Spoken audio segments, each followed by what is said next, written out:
donner d'abord bonsoir à tous, à toutes et à tous, parce qu'il y a pas autant de dames que d'hommes, mais ça finit par se rattraper, c'est ce que je dis souvent.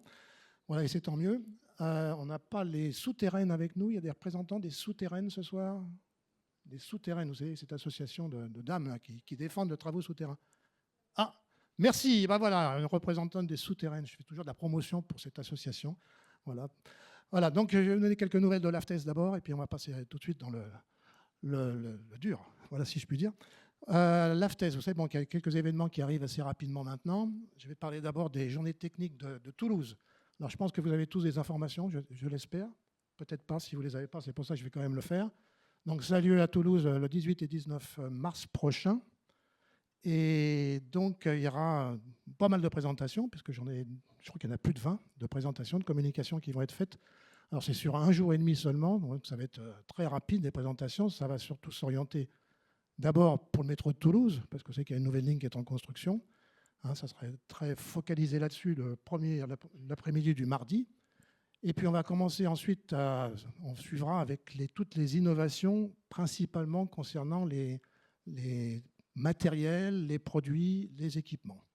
Voilà, donc ça sera en fin de mardi après-midi. On fera un cocktail le mardi soir, le mercredi matin, donc on fera très orienté donc, sur ces innovations. Et puis le mercredi après-midi, ben, ça sera les projets nouveaux. Donc ça va être les lignes nouvelles. Il y aura Bordeaux-Toulouse et puis la ligne de Montpellier à Perpignan. Et puis on présentera aussi l'enfouissement de la gare souterraine de Marseille. Et puis on va surtout présenter quelque chose qui peut faire sourire, c'est le tunnel qui serait sous Gibraltar. Alors, ce n'est pas forcément de l'utopie, puisque les bureaux d'études sont très focalisés aussi là-dessus en ce moment. Projet 400 mètres sous la mer, enfin, ça sera présenté, on va voir ce qui va se passer. Les Espagnols seront là pour nous présenter ça. Voilà, j'attire votre attention simplement et nous faciliter la tâche, nous qui organisons. Si vous souhaitez venir sur Toulouse, ne tardez pas trop pour vous inscrire, ça nous facilite un petit peu la tâche. Hein, on fait ça totalement en interne, donc on n'est que 3 à s'occuper de ça. Voilà, c'est beaucoup de temps passé là-dessus, si vous pouvez nous aider. Voilà, puis derrière ça, quand j'ai encore quelques contrats à passer, en particulier pour la nourriture, voilà, et on nous demande toujours combien vous serez. Voilà. Si on est 300, ce n'est pas pareil que 500. Voilà, si vous pouvez nous aider pour ceux qui souhaiteraient venir. Deuxième événement qui va arriver tout de suite derrière, c'est le Congrès mondial des tunnels. Bon, on en parle un petit peu. Les Français sont largement représentés là-bas. On a un village France, voilà, avec quelques exposants. J'ai oublié de vous dire qu'à Toulouse, bien sûr, il y a une exposition aussi. Il y a plus de 30 exposants qui seront présents sur Toulouse. On vous invite bien sûr à venir les rencontrer. Ils ont beaucoup de choses à vous montrer. Donc, ce sera à Stockholm, le Congrès mondial. C'est du 12 au 14 mai, si je me souviens bien des dates. Voilà, donc c'est aussi intéressant de le faire. Si vous souhaitez y aller, bien sûr, il faut réserver, se dépêcher de réserver, hôtellerie et transport aussi. Hein, ça commence à charger un petit peu. Et puis venez nous rencontrer là-bas, on sera présent, on sera une dizaine. Je sais pas, je regarde le président, Hubert Tournery, j'ai le plaisir d'avoir ce soir, un mardi de l'AFTES, c'est un Lyonnais. Donc il y avait souvent des mardis de l'AFTES à Lyon, il y en a un petit peu moins en ce moment. Voilà, donc Hubert Tournery qui est avec nous, c'est très agréable de les voir. Puis des anciens présidents que je salue encore officiellement au passage. Yann Leblay qui est là, Jean-Philippe qui est là. Voilà, 3 présidents d'un seul coup ce soir, mardi de l'AFTES, remarquable. Hein. Voilà, puis troisième événement aussi qui arrivera seulement l'année prochaine, si je puis dire, mais ça sera le congrès de l'AFTES, là, qui va se tenir à Lille à la mi-octobre l'année prochaine. Pourquoi j'en parle aujourd'hui? C'est parce que vous allez recevoir prochainement, mais tout le monde n'est pas forcément destinataire de nos emailing, hein, donc ça se passe des fois de bouche à oreille. On va lancer l'appel à communication. Donc ça va se faire le mois prochain. On lance ça, et puis on va lancer aussi la commercialisation aussi des stands sur mars ou début avril au plus tard. Voilà, donc c'est des événements qui vont se produire assez rapidement maintenant. On passe sur la SGP. Alors je dis SGP aujourd'hui, ça m'arrange un petit peu. Je dis toujours, j'ai pendant longtemps dit la Société du Grand Paris, mais aujourd'hui on dit SGP, qui nous fait toujours des surprises. Alors la première surprise, et on va en parler rapidement, on a eu une assemblée générale fin 2018. On avait invité l'ancien président Thierry Dallard venir nous parler des activités de la SGP. Et autre surprise, il nous annonce publiquement comme ça, comme quoi on allait passer en conception-réalisation pour finir les derniers chantiers, lancer les derniers chantiers du Grand Paris. Aux surprises, parce que dans les souterrains, ce n'était pas du tout la coutume. on respectait à fond la loi MOP, on séparait complètement la maîtrise d'ouvrage et la maîtrise d'œuvre de l'entreprise. Et là, conceptualisation, donc là, on met tout d'un coup, études et travaux en même temps. C'était la grande surprise qu'on nous a faite de transformer cette façon de consulter les entreprises et on passait en conception, réalisation. Et Alexis de Pommerol va pouvoir nous en parler plus en détail. Et puis après, autre surprise aussi, ça c'est plus récent, la SGP, Société du Grand Paris, qui devient la Société des Grands Projets. Donc c'est une surprise qu'on a eue fin 2023, si je me souviens bien. Voilà, il y a une loi même qui a acté cette transformation. Et pour évoquer, donc la SGP, devenant service des grands projets, se délocalise. Voilà, un petit peu. Le siège reste ici, mais je parle d'activités régionales sur les territoires. Et ça sera donc Anne-Céline Imbotrogov qui va venir nous rejoindre dans peu de temps, je l'espère, voilà, qui va nous présenter les services express régionaux. Voilà, donc c'est des surprises. Il y en a peut-être d'autres qui est en train de se couver, la SGP, non, on va savoir ça peut-être l'année prochaine ou avant, on verra bien. Je passe la parole à Alexis, merci. Ça doit mieux marcher comme ça. Bonsoir à toutes, bonsoir à tous. Merci Philippe pour l'introduction.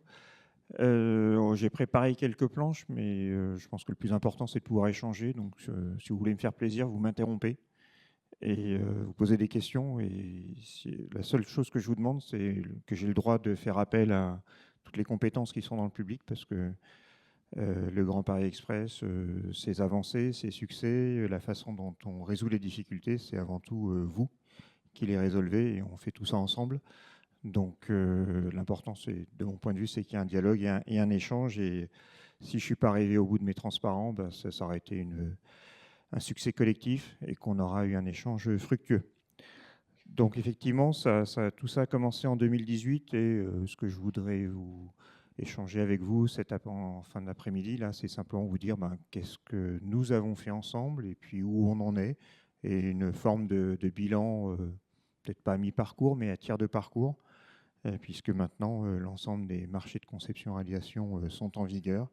Les premiers travaux ont démarré et qu'est-ce qu'on peut tirer de la performance collective, de l'ingénierie, des métiers de la construction, des métiers des systémiers, équipementiers et de la maîtrise d'ouvrage. Et en quoi ça peut être, on le souhaite, déjà livrer les projets que nous avons commandés, achever le Grand Paris Express et aussi peut-être inspirer d'autres maîtres d'ouvrage en France pour réaliser d'autres opérations. Quelques rappels, mais vous connaissez ça par cœur, enfin, j'espère. Qu'est-ce que c'est que le Grand Paris Express? Le Grand Paris Express, aujourd'hui, sont à peu près 180 sites qui sont en travaux. Et c'est un peu plus de 7000 compagnons qui travaillent, qui sont pour beaucoup dans vos équipes, qui sont vos collègues. Et je tiens ici, une fois encore, à leur rendre hommage.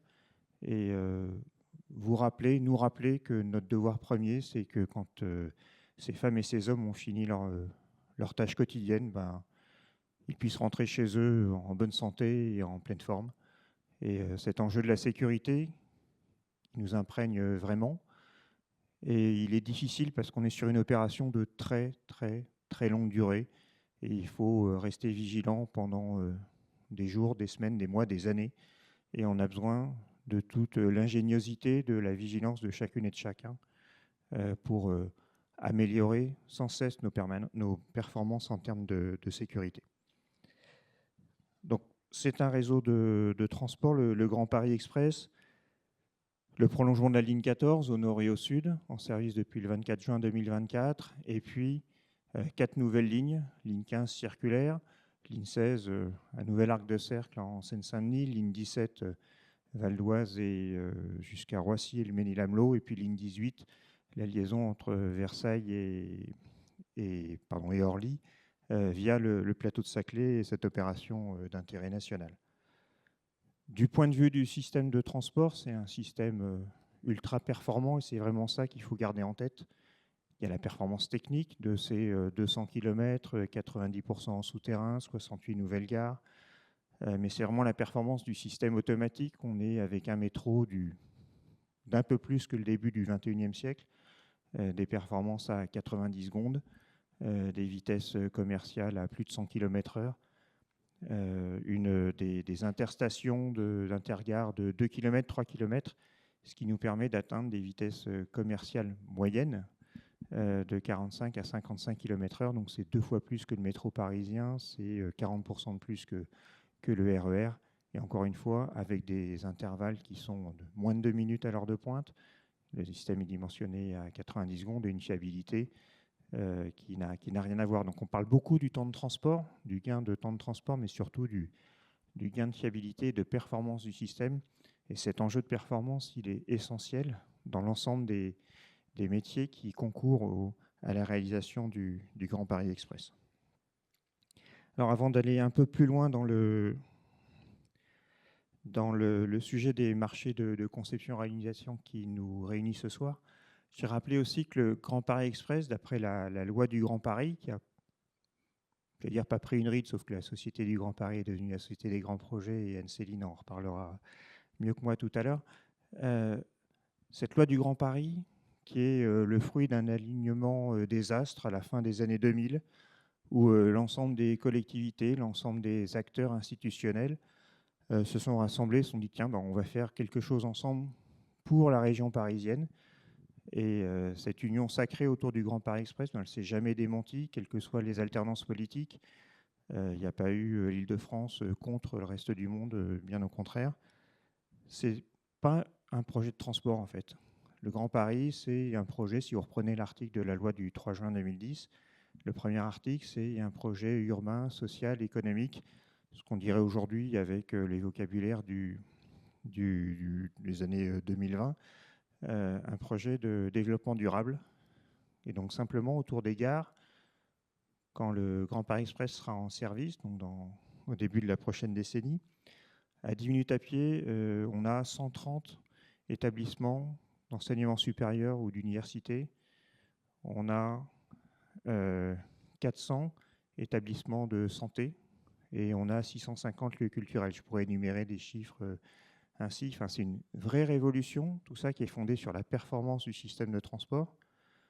J'ai parlé tout à l'heure de gain de temps, c'est important, mais la fiabilité, la certitude que depuis chez moi, je vais avoir un accès à la santé, à la culture, à la formation, aux emplois, qui va être en moins de 45 minutes, qui grosso modo, qui est le temps acceptable dans les transports en Île-de-France, qui va être multiplié par 5, par 10, par 15 si j'habite Clichy-Montfermeil. Et donc, ce seront vraiment des révolutions dans les modes de vie et des révolutions dans la capacité que chacune et chacun en Île-de-France qu'on va avoir de pouvoir se former et de pouvoir simplement mieux vivre ensemble. C'est en tout cas l'ambition du législateur et de l'ensemble des collectivités qui soutiennent le Grand Paris Express depuis sa mise en œuvre.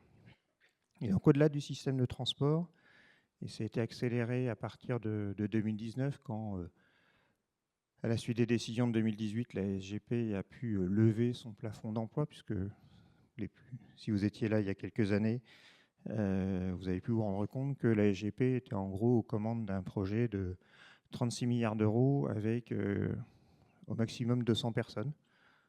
Si vous faites quelques ratios, bon, il y a beau avoir des surfemmes et des surhommes à la SGP, 200 personnes, c'est largement insuffisant pour piloter un projet d'une telle complexité. Et donc, la loi le prévoyait depuis le début, mais on a vraiment commencé à travailler dessus depuis 2019-2020 et c'était validé fin 2021. La SGP intervient en gros sur un programme immobilier d'une centaine d'opérations où on apporte et un foncier et un savoir-faire de développement de projets en liaison avec les collectivités. On ne fait rien contre les collectivités. Alors ces 100 projets, c'est à peu près un peu moins d'1 million de mètres carrés.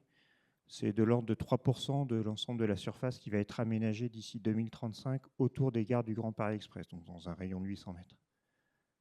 C'est peu de choses, 3%, c'est beaucoup, de l'ordre d'1 million de mètres carrés, mais surtout, on fait ça en coordination, en coopération avec l'ensemble des acteurs de l'urbanisme, institutionnel, mais aussi ingénierie, et pour impulser ce renouvellement de la ville autour des gares, ce renouvellement de la ville autour du Grand Paris Express.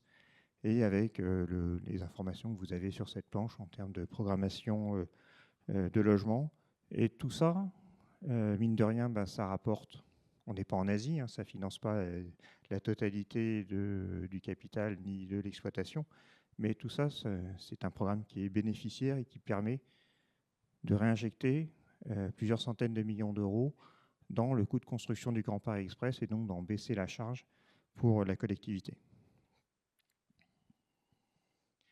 Autre point, je crois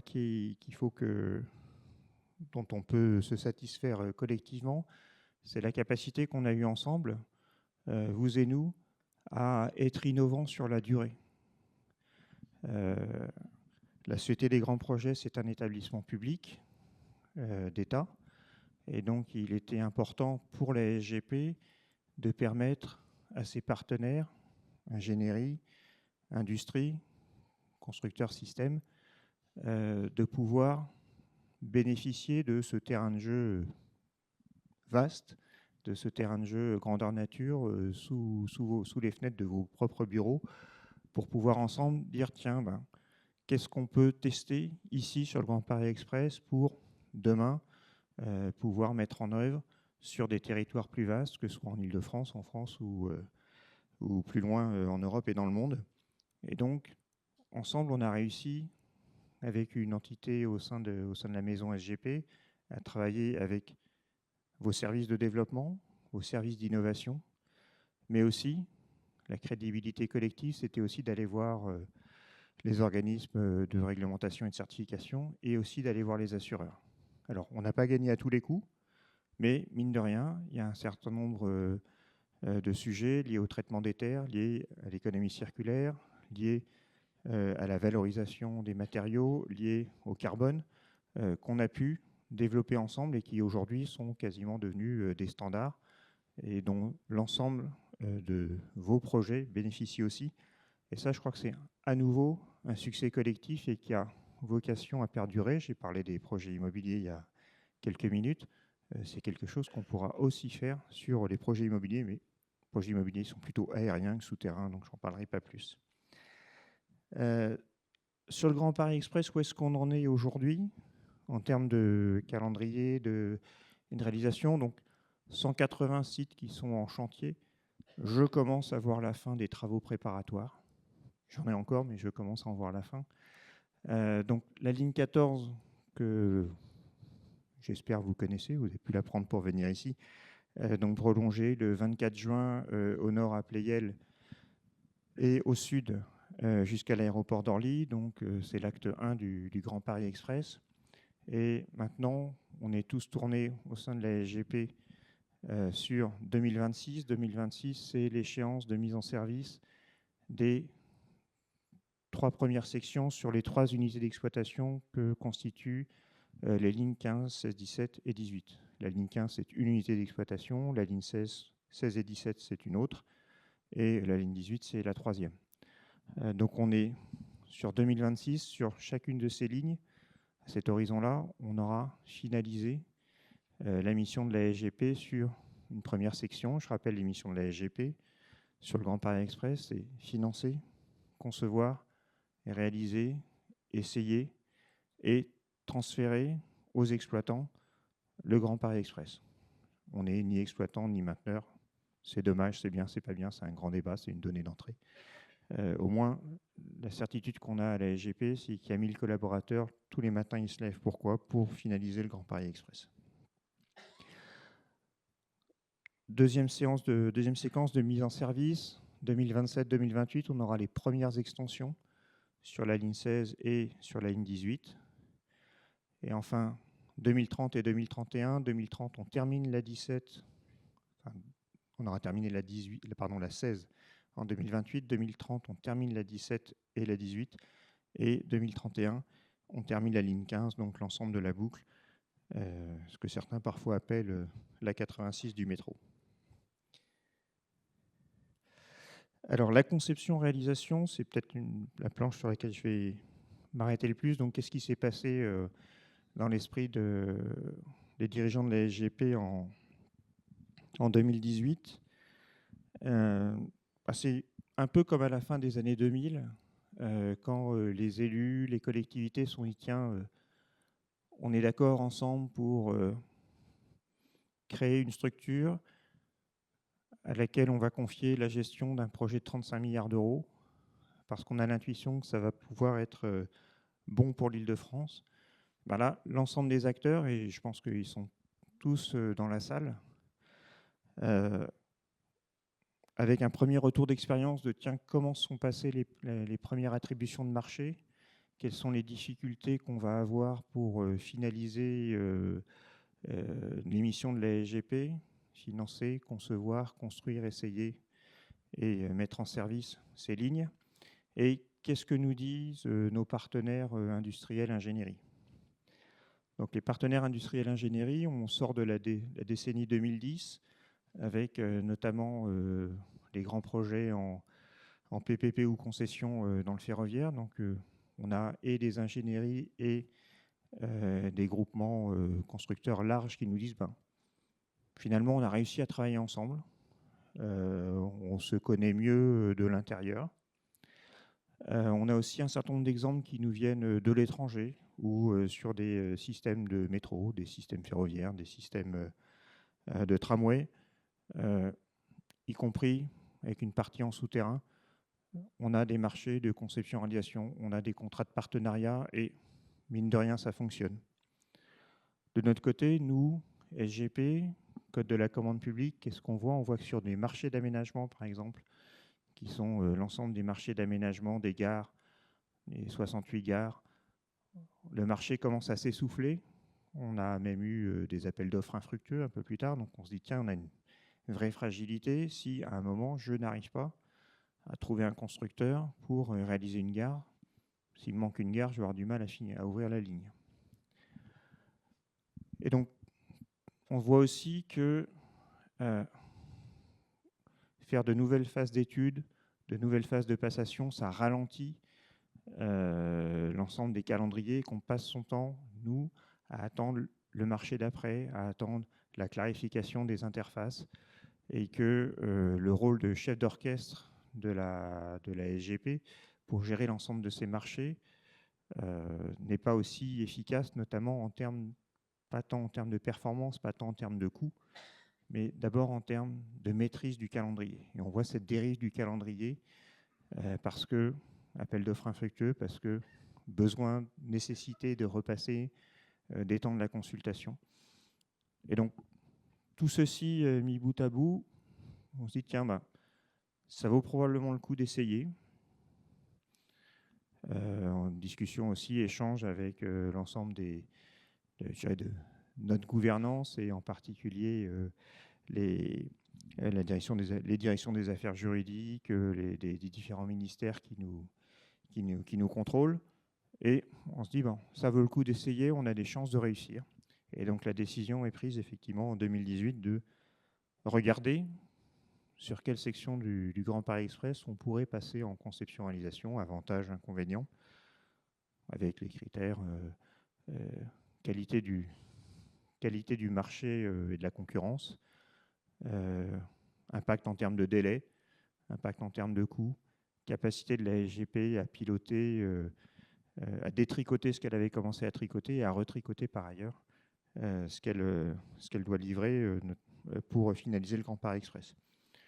Donc on a regardé ce qu'on pouvait faire sur la ligne 18, on a regardé ce qu'on pouvait faire sur la ligne 17 et on a regardé ce qu'on pouvait faire sur la ligne 15. Et donc in fine, nous avons décidé de passer en conception-réalisation le bouclage de la ligne 15, alors que les plus anciens s'en souviennent. Il y avait à l'époque une direction de projet 15 Sud, une direction de projet 15 Est, une direction de projet 15 Ouest.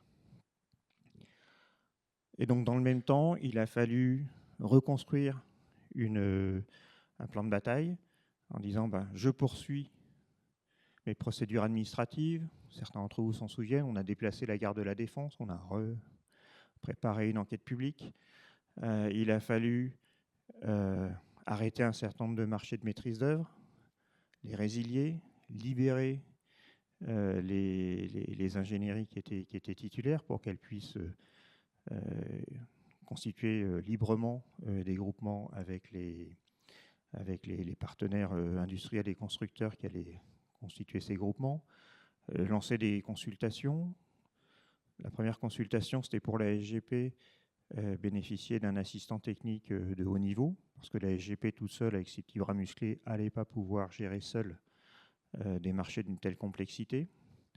Donc, un travail colossal en moins de 12 mois pour rédiger un cahier des charges et puis sélectionner un assistant technique à maîtrise d'ouvrage, qui est un groupement mené par Sistra. Et puis ensuite, préparer l'ensemble de la dévolution de ces marchés. On avait même commencé en disant on aura entre 3 et 5 marchés. On apprenait en avançant avec un pilotage rêne courte.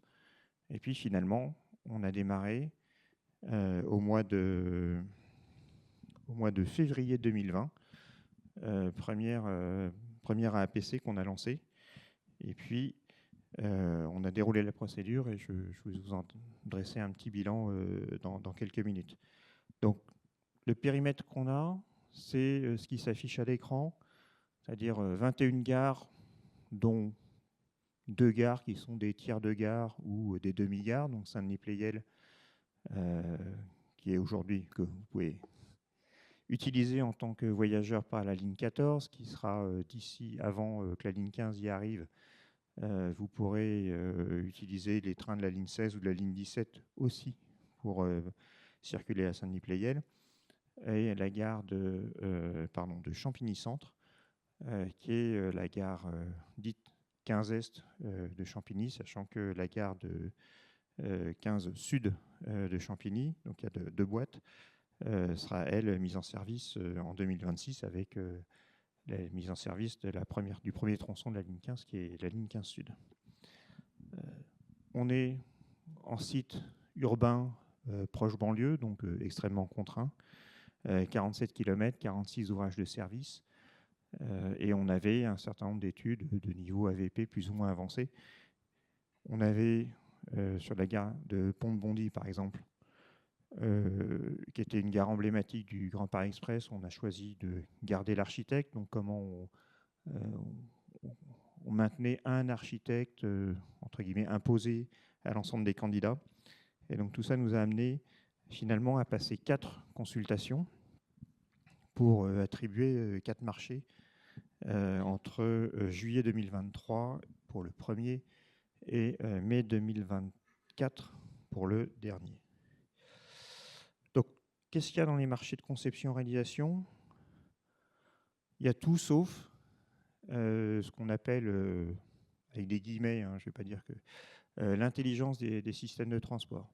C'est-à-dire qu'il y a l'ensemble des études et la réalisation, la fin des travaux préparatoires, parce que certains avaient déjà été finalisés par la SGP, l'ensemble du génie civil et des travaux, on est uniquement en souterrain, donc l'ensemble du génie civil des gares, des ouvrages de service, des tunnels bien sûr, les gares elles-mêmes, leurs équipements, ventilation, plomberie, serrurerie, énergie, escalier mécanique, ascenseur.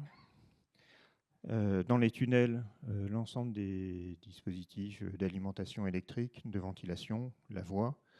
Et puis, on a aussi sur cette ligne 15, dans sa partie est, un site de maintenance qui comprend un site de remisage et un site de maintenance des infrastructures. Et donc, ce qui n'est pas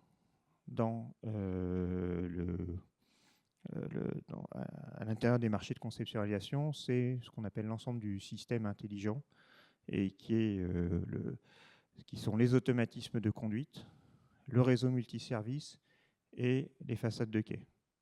Les façades de quai, on s'est posé, on a eu un débat assez long en disant on les met pas, oui, non, pourquoi. Finalement, on a choisi de les conserver au sein du périmètre, enfin, à l'extérieur du périmètre de conception-réalisation et au sein du périmètre propre de la SGP, afin de mieux maîtriser l'interface. Les façades de quai sont des éléments clés dans les automatismes et dans la sécurité et la fiabilité du système. Donc ce sont des marchés colossaux en termes de métiers. Et on a vu les groupements qui se sont constitués, forts de leur expérience, acquis sur les premiers marchés, les premiers travaux du Grand Paris Express. Ces marchés, donc, qui sont sur une durée assez conséquente, 6, 7, 8 ans, nous ont aussi beaucoup apporté. C'est-à-dire que nous, SGP, ils ont d'abord bénéficié de tout ce qu'on avait appris sur les marchés, les travaux, les échanges avec l'ingénierie, avec les constructeurs sur les tunnels, sur les gares et sur le lancement des travaux. Mais dans ces contrats-là, on avait aussi besoin de pouvoir décrire les 24 derniers mois avant une mise en service. Qui va faire quoi, précisément, en liaison avec l'exploitant, en liaison avec les essais du système de transport, en liaison avec pour ce qui concerne les essais des gares. Donc ça, c'était à peu près clair dans le cerveau d'une poignée de collaborateurs de la SGP. Et pour le besoin de ces marchés-là, on l'a écrit noir sur blanc, on l'a clarifié au mieux. Et aujourd'hui, donc ça, on l'a écrit en 2020-2021. Aujourd'hui, on est en 2024-2025. Et sur les lignes qui vont être mises en service en 2026, on bénéficie fortement de tout ce qu'on a écrit pour les marchés de conceptualisation. Donc c'est gagnant dans les deux sens. Certains disent ah oui, non, mais les conceptualisations, c'est facile entre guillemets, puisqu'ils bénéficient de ce qui s'est passé sur les lignes qui sont en loi MOP. Ben, il y a un effet retour, c'est-à-dire les lignes en loi MOP, dans les activités qu'on a aujourd'hui, bénéficient de ce qui a été imaginé, échangé avec les candidats aujourd'hui, avec les titulaires, sur les 2 dernières années d'exécution de ces marchés. Donc aujourd'hui, la Société des grands projets a 4 contrats. 4 contrats sur les 47 km que je viens de décrire. Des contrats qui comportent entre 4 et 7 gares, avec le site de maintenance de Rosny pour le contrat Est-Sud. Donc dans l'ordre chronologique, juillet 2023, la partie sud-ouest de la ligne 15 a été attribuée au groupement Intensité.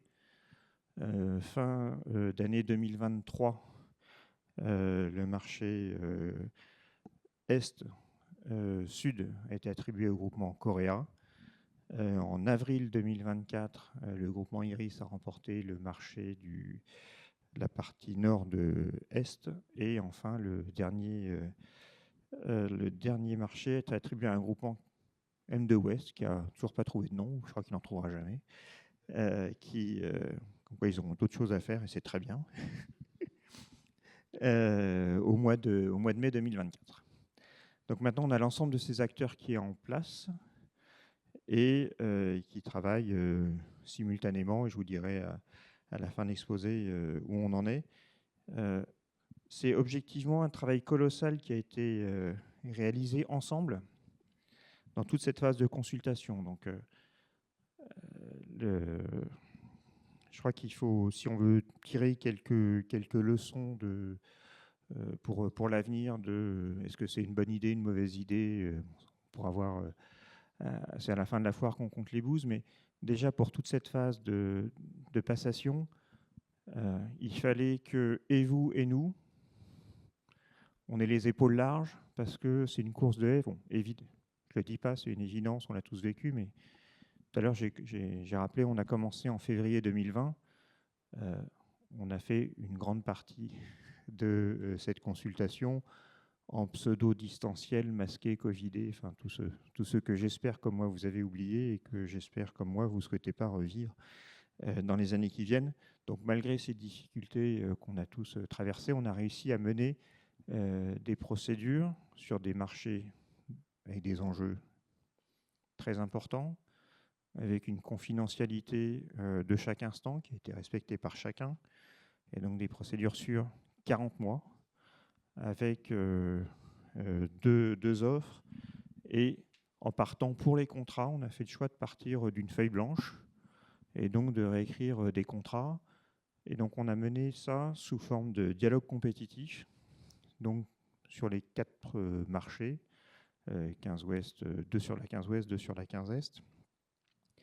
Et donc en parallèle avec l'ensemble des candidats, entre 3 et 4 candidats in fine par marché, avec des équipes qui étaient tant au sein de la maîtrise d'ouvrage, donc SGP et son assistant technique à maîtrise d'ouvrage, que chez les titulaires, en permanence en train de jongler avec je passe du nord-est au nord-ouest, et donc on a saturé fortement toute la capacité d'étude, d'analyse de l'ensemble des acteurs, avec des besoins de parfois ensemble on se dit il faut détendre tel calendrier. En détendant le calendrier d'un marché, ça avait un impact sur le suivant, parce qu'on n'allait pas demander de remise d'offres la même semaine, puisque l'enjeu c'était bien d'avoir des offres de qualité et que les études puissent être réalisées dans des bonnes conditions.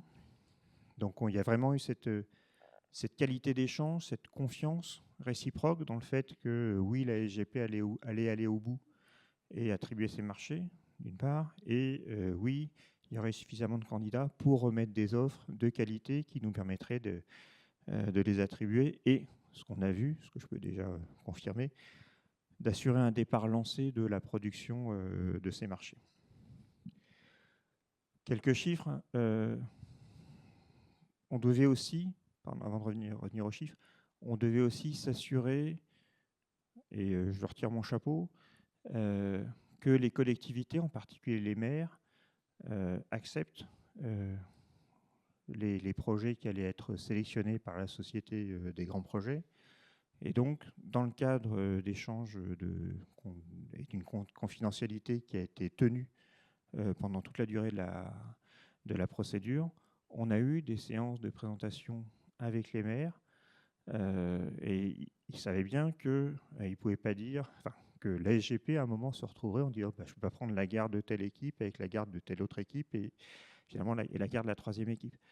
Donc, il a fallu pour nous surfer en disant tiens, il y a des chances que ça passe pas.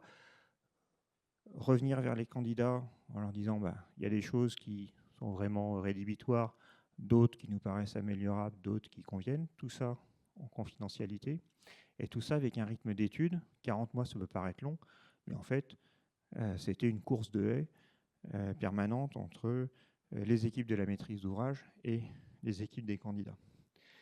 Et donc, moi, je voudrais vraiment tirer mon chapeau à l'ensemble des équipes qui se sont mobilisées, qui n'ont jamais lâché l'affaire, et qui, à part 2-3 semaines l'été où on se disait tous on déconnecte, remettaient à chaque fois l'ouvrage sur le métier, et avec vraiment des propositions bien étudiées, de qualité. J'ai parlé du volet technique, mais il y avait aussi tout le travail sur les clauses contractuelles qui étaient menées en parallèle, les clauses légitimes. On l'a évoqué sur les sujets de géotechnique, qu'est-ce qui est fourni, qu'est-ce qui est acceptable par le maître d'ouvrage, comment sont répartis les risques.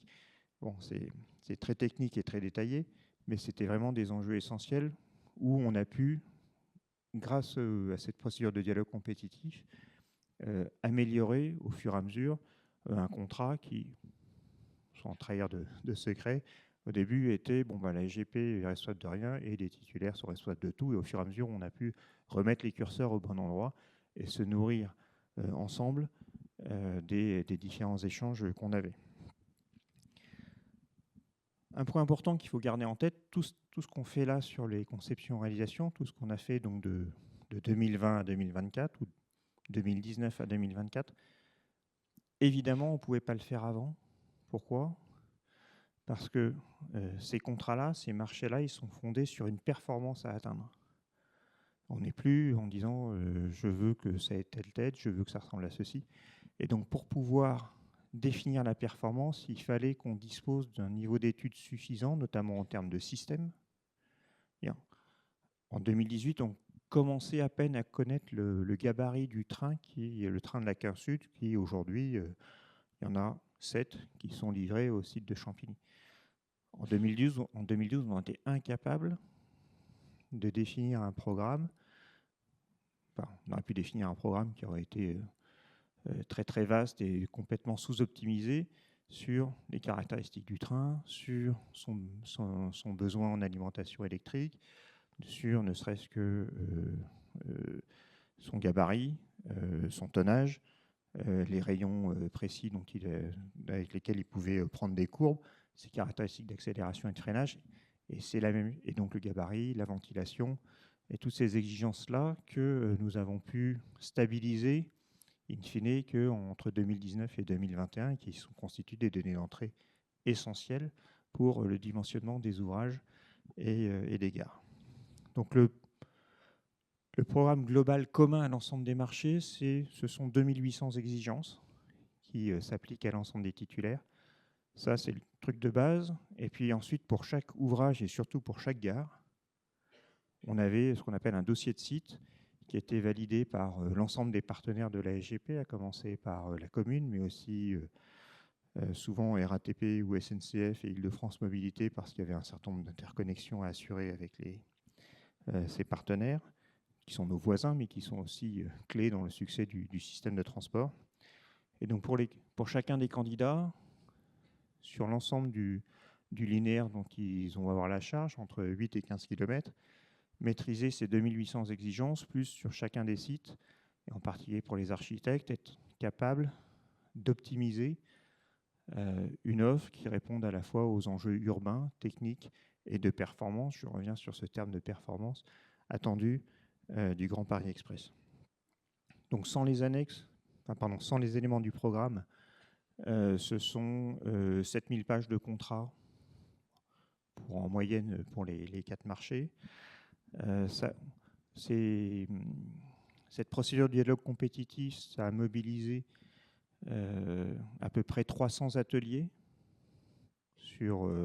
entre 2020 et 2024. Un atelier, ce n'est pas une réunion d'une demi-heure, hein, c'est une séance plénière de 4 heures avec une préparation de part et d'autre qui est intensive, un débriefing et des échanges, des centaines et de questions-réponses aux petits oignons pour chaque procédure, et in fine une convergence remarquable, puisque aujourd'hui l'ensemble des marchés qui ont été signés permettent une ouverture, un bouclage de la ligne 15 en 2031, et en termes de performance financière, on est à plus 1% du montant qu'on avait mis dans l'ensemble des règlements de consultation. Donc je crois qu'on a, à date, aujourd'hui, en termes de performance collective, réussi quelque chose d'assez extraordinaire, et l'ensemble des acteurs doit être chaleureusement salué pour son implication. Ça a été un process de longue haleine, mais aujourd'hui on voit dans le démarrage de ces marchés, hein, on est à 1 an et demi pour le plus ancien et un peu plus de 6 mois pour les 2 derniers. On a des équipes qui sont en place, des process qui tournent, des études qui sont livrées, des sites qui sont pris et bien pris en gestion de site par nos titulaires. Et puis je vous montrerai quelques photos. Ne sont pas spectaculaires, mais ça y est, les travaux ont démarré et on sait que c'est là où, quand les sites sont à disposition des entreprises, c'est là où les entreprises et les ingénieries expriment tout leur savoir-faire en gestion opérationnelle. Donc ça résume un peu les enjeux pour la SGP dans son implication au cours de la vie de ces marchés, donc de la passation aux essais, avec cet enjeu de vérifier que les 2800 exigences sont bien respectées, en acceptant qu'elles soient respectées différemment de ce qu'on aurait aimé faire, elles soient respectées différemment de ce à quoi on avait pu penser.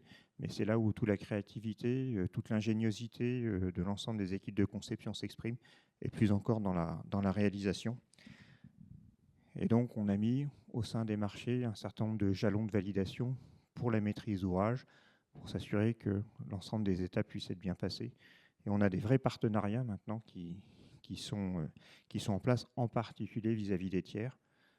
Ce serait tellement facile pour un tiers, que ce soit un exploitant, un opérateur ou les collectivités, de mettre la pagaille entre la SGP et son titulaire concepteur-réalisateur, qu'on est très vigilant, nos 4 titulaires comme nous-mêmes, pour éventuellement pas être d'accord, mais vis-à-vis des tiers, on est toujours ensemble et c'est la seule façon d'avancer.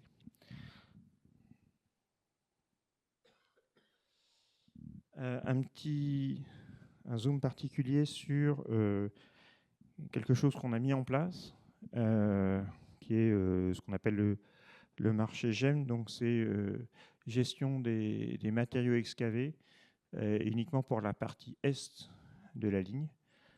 Donc, c'est une initiative prise en 2019 de réfléchir à nouveau l'innovation. Est-ce que ce ne serait pas une bonne idée de prendre un acteur spécifique pour la caractérisation et la valorisation de l'ensemble des matériaux excavés? Alors oui, c'est une bonne idée, non, ce n'est pas une bonne idée, les avantages, les inconvénients, comment ça peut fonctionner. Et puis finalement, on a pris la décision en 2020 de se lancer dans cette consultation qui nous a amené à retenir un 5e titulaire, mais qui n'est pas un titulaire de marché de conception-réalisation, mais qui est titulaire de ce marché GEM pour l'ensemble des matériaux de la ligne 15 Est, un peu moins de 4 millions de mètres cubes pour l'ensemble des terres de la ligne 15 Est, à la fois les terres excavées des tunneliers, mais aussi des terrassements, avec un objectif essentiel qui est un objectif de valorisation, et donc à l'engagement à l'offre de 99% de valorisation de l'ensemble de ces mètres cubes, donc 15% dans valorisation en matière, et donc avec une ingénierie hyper précise des points de livraison, des délais de prévenance, et donc on a créé quelque chose qui pour l'instant tourne. Alors on n'a pas encore extrait des centaines de milliers de mètres cubes, mais qui tourne en termes de communication entre les deux titulaires des marchés de conception-réalisation qui produisent ces terres, qui communiquent en avance des plans de sondage, des résultats de sondage, l'obligation pour le titulaire du marché GEM d'aller analyser ces éléments, d'indiquer avec un nombre de jours en avance le point de cession, sachant que le marché GEM a un certain nombre de points de cession en fonction des exutoires qu'il maîtrise, et ensuite d'assurer un flux avec des flux mini, des flux maxi. Et aujourd'hui, on a la satisfaction de voir que le système tourne. On n'est pas encore avec 3 tunneliers qui tournent à plein ou 2 tunneliers et des gares qui sont creusées. Et finalement, un certain nombre d'équations qui, de notre point de vue, sont suffisamment robustes pour permettre à chacun d'exprimer pleinement son savoir-faire en termes de capacité d'excavation. Si je vais accélérer, j'ai un certain nombre de jours de prévenance pour informer mes alter ego, et donc chacun gère son risque d'une part de fournir les matériaux aux bons endroits dans les bons créneaux horaires, parce que derrière, pour la circulation routière, on a un certain nombre d'engagements à tenir, et d'autre part, pour le titulaire des marchés GEM, d'avoir suffisamment de capacité pour accepter des volumes qui peuvent monter jusqu'à 80 000 tonnes par semaine. Donc c'est une autre innovation qui est arrivée comme ça dans le paysage en 2018-2019. Et ce qui est assez remarquable, c'est que ça a été construit ensemble avec ce qu'ont pu nous dire les fournisseurs. On a eu de mémoire 13...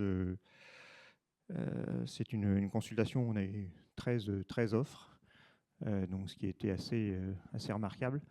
Et à ce jour, mais encore une fois, on est loin des 7,5 millions de tonnes qui sont passées chez le titulaire du marché GEM, à ce jour une performance qui est de qualité. Alors là, je ne vais pas dire grand-chose, si ce n'est vous montrer des esquisses pour l'ensemble des 4 marchés des futures gares. Ce qu'on peut garder en tête, c'est que sur l'ensemble de ces gares, on a des agences, sur l'ensemble des marchés, on a des agences qui travaillent déjà sur d'autres gares du Grand Paris Express. Donc c'est rassurant pour l'ensemble des acteurs, parce que certaines sont déjà actives sur des gares de la ligne 15. Ça va être le même train, ça va être les mêmes signatures, les mêmes enjeux de parcours voyageurs, les mêmes enjeux de sobriété de la gare. Ce qu'il faut avoir en tête, ce qui est nouveau dans ces marchés de conception-réalisation, c'est tout à l'heure je vous ai parlé des projets immobiliers de la Société des grands projets. on a 3 projets immobiliers qui sont inclus dans les marchés de conception-réalisation. Donc 3 projets, donc en plus d'un tunnel, une gare, des ouvrages de service, il y avait aussi un immeuble avec ses caractéristiques précises à réaliser dans le cadre du marché.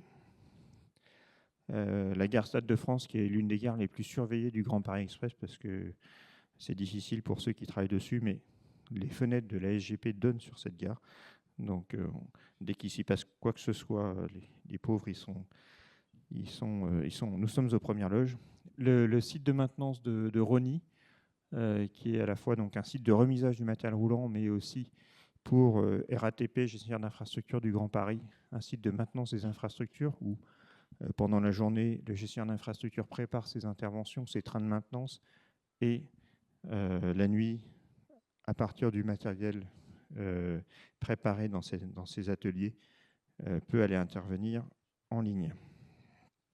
Et enfin, les 6 gares du marché attribué à Coréa, avec la gare de Pont-de-Bondy, qui est gare emblématique, avec la liaison au-dessus du canal, qui est une gare Big Dacia qu'on a maintenue indépendamment de la procédure.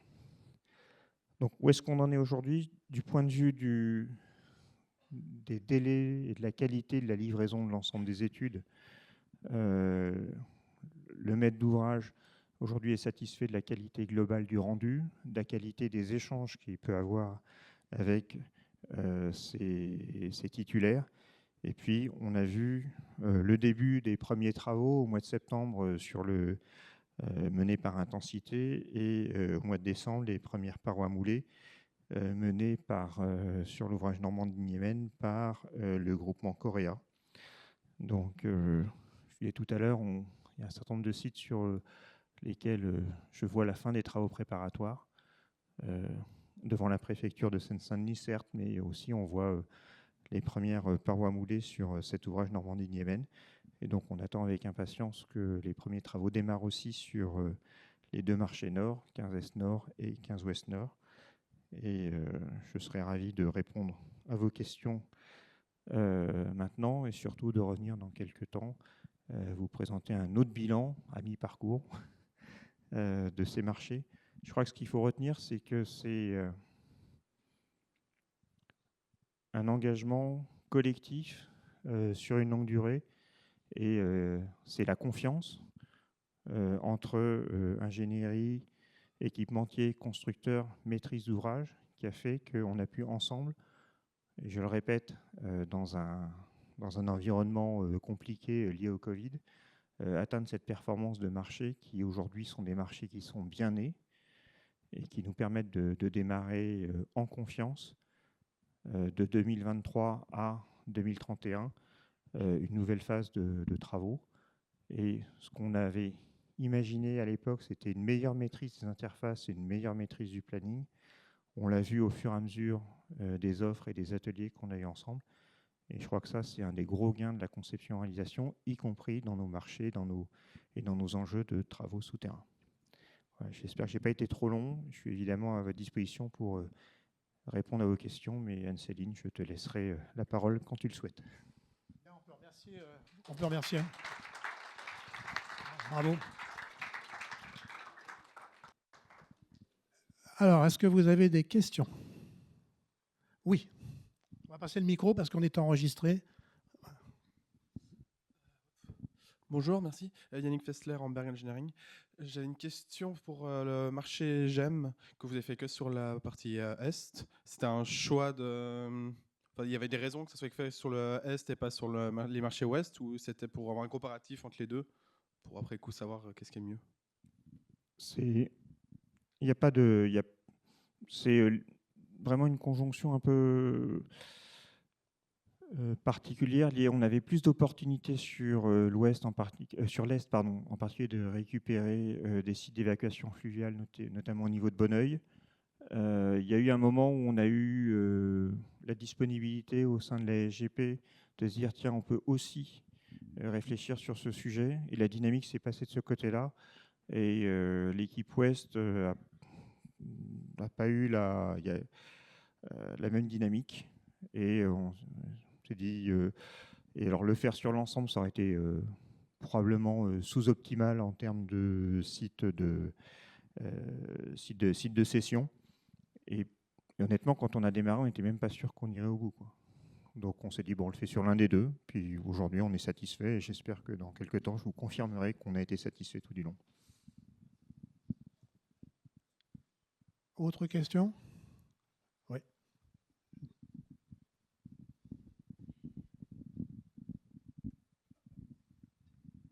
Merci. Philippe Lemaître, NGE. Sans attendre la fin des travaux, est-ce qu'on sait dire aujourd'hui, théoriquement, ce qu'on aurait gagné en faisant justement des projets Coréa plutôt que des projets traditionnels?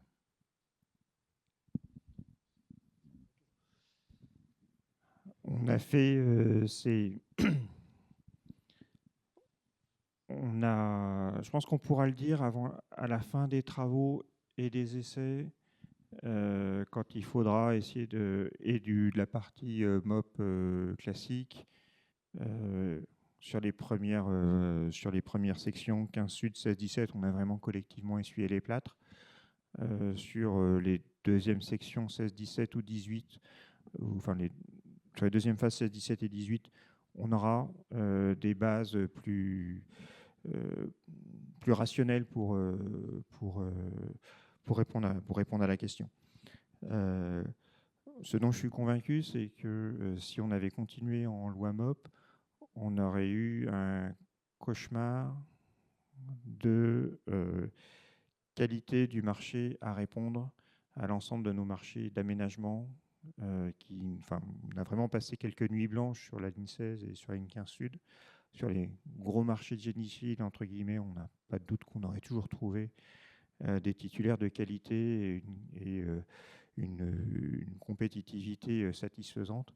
Sur l'ensemble des marchés d'aménagement, on se serait encore plus pris les pieds dans le tapis, je crois. Mais rendez-vous à la fin de la décennie pour avoir des bilans plus éclairés et plus fondés. On ne peut pas aujourd'hui comparer, sachant qu'il faudra effectivement remettre les choses en parallèle. Quand on a démarré la ligne 15, les premiers marchés, j'ai rappelé l'époque où la SGP, il y avait 200 personnes, y compris l'agence comptable, la communication, les RH. Donc il y avait 60 ou 70 ingénieurs pour piloter tous ces marchés. C'était, quand on y repense, c'est assez incroyable qu'ils aient même réussi à lancer ces marchés-là. Donc il faudra qu'on compare à degré de maturité équivalent de la maîtrise d'ouvrage pour passer ces consultations et donc évaluer la performance comparée. Est-ce que vous... Une autre question? Oui. Les 7000 pages de contrat pour chacun des quatre, comment ça a été élaboré? C'est-à-dire, vous avez fait du dialogue compétitif aussi sur le contrat et in fine, vous avez un modèle de contrat qui est grosso modo le même pour les quatre, et puis très bien. Ou est-ce qu'il y a des différences notables entre chacun des contrats? Comment ça s'est passé, cette convergence? Il n'y a pas de différence notable. Il y a la structure est la même. Et après, les clauses de rendez-vous, les clauses légitimes et autres ont été construites à l'intérieur d'un volume maximum dans le cadre du dialogue. Mais c'est la même structure à la base qu'on a fait mûrir.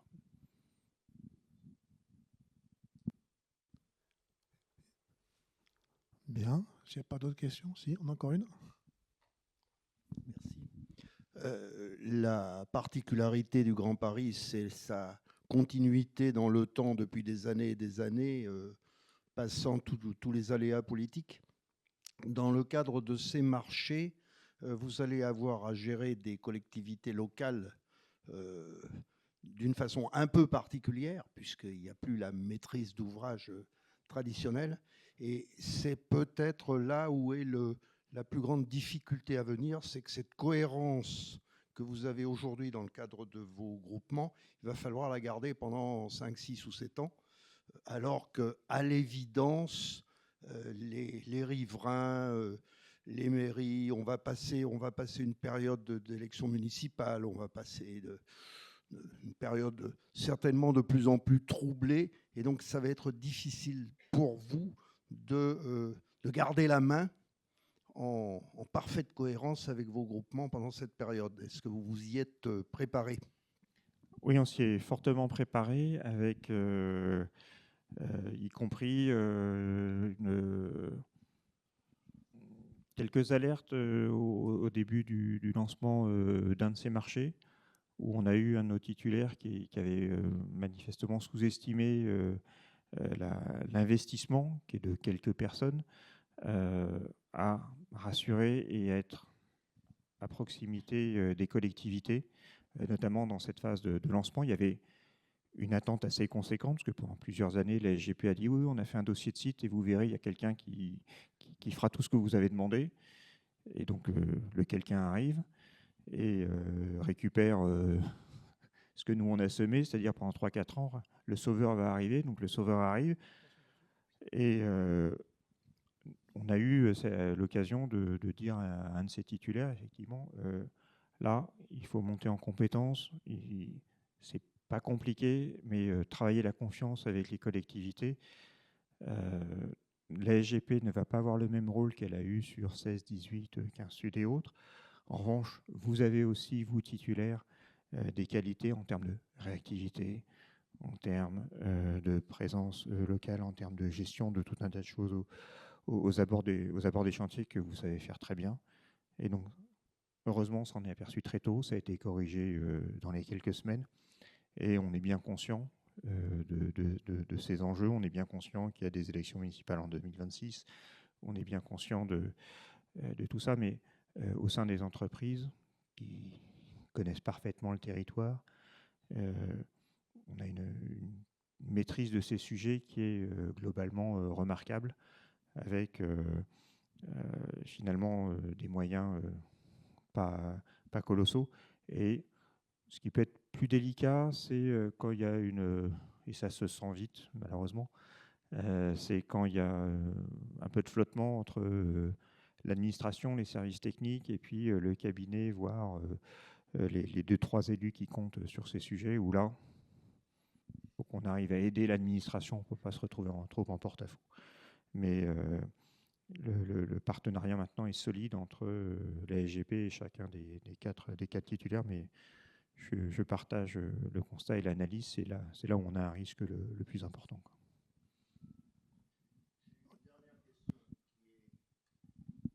Une question mineure, mais là je suis utilisateur, j'habite sur la ligne 14. J'ai constaté que depuis la mise en service, on a une fiabilité qui n'est plus celle qu'on avait avant. Je ne parle pas de toutes les fermetures 4 soirées par semaine. Bon, ça, c'est une question de patience, hein, quelques années encore. Mais je parle de fiabilité, d'incidents, etc. La ligne 14 était une ligne merveilleuse qui marchait tout le temps. Et maintenant, il y a un grand nombre de soucis. Ça me rappelle, avant, j'habitais Saint-Maur, j'avais la ligne A. Et je suis de moins en moins dépaysé. C'est pas très gentil. Un petit rodage nécessaire quand même. Je pense que c'est ça. Ok. Merci beaucoup, Alexis. Donc j'ai bien écouté que dans 2-3 ans, on refait le point à mi-parcours pour voir comment ces contrats se passent. Hein, merci beaucoup. En tout cas, c'était vraiment très intéressant.